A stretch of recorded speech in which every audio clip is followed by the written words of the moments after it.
Lakshmi degree college کے staff room سے اچانک چیخوں کا شور ہوا اور پورا کالج سہم گیا۔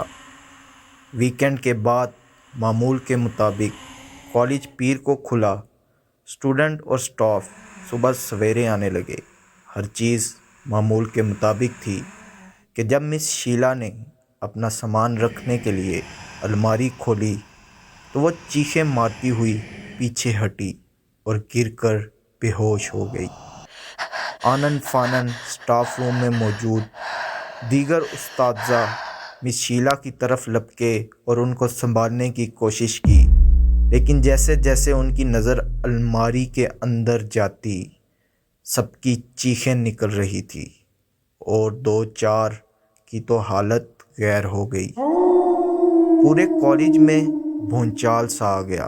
کچھ ٹیچر الٹیاں کرتے اسٹاف روم سے باہر بھاگ کھڑے ہوئے اور کمزور دل چکرا کر وہیں دروازے میں گر گئے۔ پرنسپل خبر ملتے ہی تقریباً بھاگتا ہوا اسٹاف روم میں آیا اور وہاں کا منظر دیکھ کر بڑی مشکل سے خود کو سنبھالا اور پولیس کو کال کی۔ ایک انسپکٹر اور چند ایک اہلکار موقع پر موجود تھے۔ انہوں نے آتے ہی اسٹاف روم خالی کروایا اور اسٹاف روم کو چاروں طرف سے سیل کر دیا گیا۔ انسپکٹر تک یہ منظر دیکھ کر سہما ہوا تھا اور اس کے ماتھے پر پسینے اور چہرے پر پریشانی تھی۔ منظر کیا تھا؟ ایک انسانی لاش تھی جسے کسی وزنی چیز کے نیچے دیکھ کر ہڈیاں، کھوپڑی، سب کچھ، گوشت اور حتیٰ کہ اس کے پہنے ہوئے کپڑوں سمیت برابر کر دیا گیا تھا، اور وہ ایک انسانی کھال اور کپڑوں میں پیک کمبل کی شکل اختیار کر گئی تھی اور اسے کمبل کی ہی طرح رول کر کے گٹھری سی بنا کر الماری میں رکھ دیا گیا تھا۔ لاش ایک دو روز پرانی لگ رہی تھی کیونکہ وہاں کیڑوں کا ڈھیر اس پر جمع تھا اور چونٹیاں اور مکوڑے لائن در لائن اس کو کھانے اور لے جانے میں مصروف تھے۔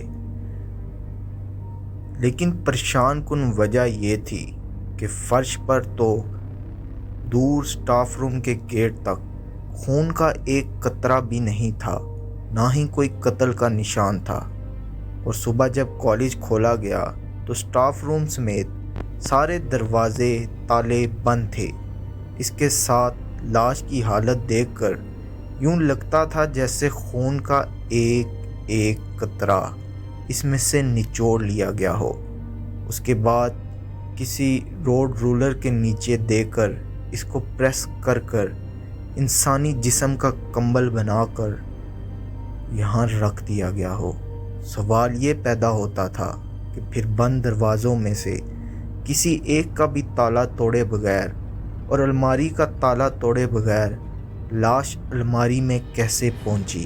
اگر پہنچی تو دروازے کے باہر موجود چوکیدار اور کالج میں موجود دیگر ملازمین کو کیوں پتہ نہ چل سکا؟ یہ 90 کی دہائی تھی تو سیکیورٹی کیمروں کا تو اس وقت تصور بھی نہیں تھا۔ کوئی سراغ مل سکتا اور اسٹاف روم کے اندر یہ سب کچھ ہو گیا تو لاش کا خون کیوں نہیں بہا اور اس کا قتل کرتے وقت کوئی توڑ پھوڑ کے آثار بھی نظر نہیں آئے؟ صفائی والے عملے، بہت سویرے آنے والے اساتذہ نے یہ بتایا۔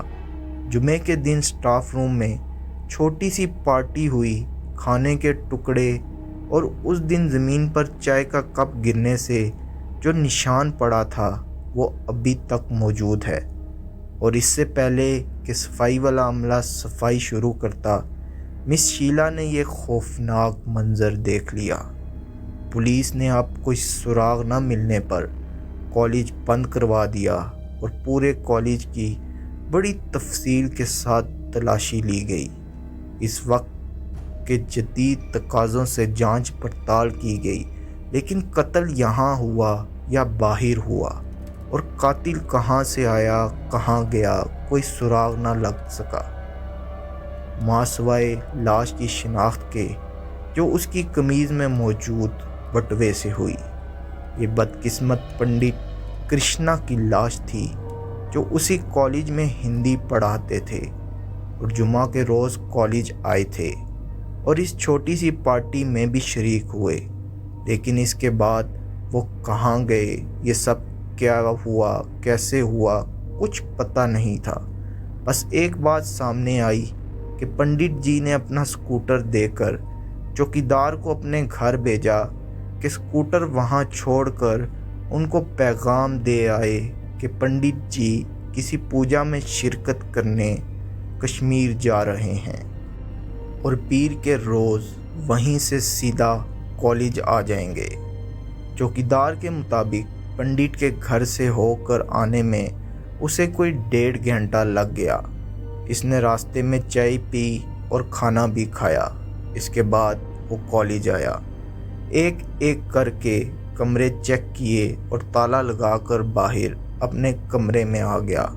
اس کے بعد کالج کی عمارت پر 2 دن تالا پڑا رہا، نہ کوئی آیا نہ گیا۔ پولیس نے اپنا ہر حربہ آزمایا لیکن کوئی بھی شخص اپنا بیان اوپر نیچے دینے پر تیار نہ ہوا۔ سب کا بیان جوں کا توں آ رہا تھا۔ انہی چکروں میں ہفتہ بھی گزر گیا۔ کالج کے ساتھ پورے شہر میں اس لرزہ خیز اور ہولناک قتل کی دہشت طاری تھی۔ تنگ آ کر کالج انسیل کر دیا گیا اور عمارت کھول دی گئی اور کالج پھر سے چالو ہو گیا۔ کچھ دن حاضری اوپر نیچے ہوئی، پھر سب کچھ معمول پر آ گیا۔ لیکن اس واقعہ کے بعد کالج کی ایک لڑکی سیلونی کے اندر اس کی دوست ریشمی نے کافی بدلاؤ دیکھا اور یہ بدلاؤ سیلونی کو کافی پر اصرار اور مشکوک بنا رہا تھا۔ سیلونی اپنے ماں باپ کی اکلوتی اولاد تھی اور فرسٹ ایئر میں اسی سال کالج آئی تھی۔ یہاں آ کر اس کی دوستی ریشمی سے ہوئی اور ان دونوں کا اور کوئی دوست نہیں تھا۔ لیکن اس لرزہ خیز واردات کے بعد سیلونی نے مسکرانا یکسر چھوڑ دیا اور اس کے ہونٹوں پر ہلکی سی سیاہی اتر آئی جو پہلے گلاب جیسے گلابی ہوتے تھے، اور اس کی سلیٹی مائل سرمائی آنکھوں میں ہلکی سی زرد لکیر نمودار ہونے لگی، گو کہ سیلونی کی شخصیت پہلے سے بہت بدل چکی تھی اور بہت خوفناک دکھنے لگی تھی۔ انسانی کمبل کی اس سٹوری کو ہم 2 حصوں میں بیان کریں گے۔ اگر آپ اس کو مکمل سننا چاہتے ہیں تو کائنڈلی کمنٹ میں ہمیں ضرور بتائیے گا۔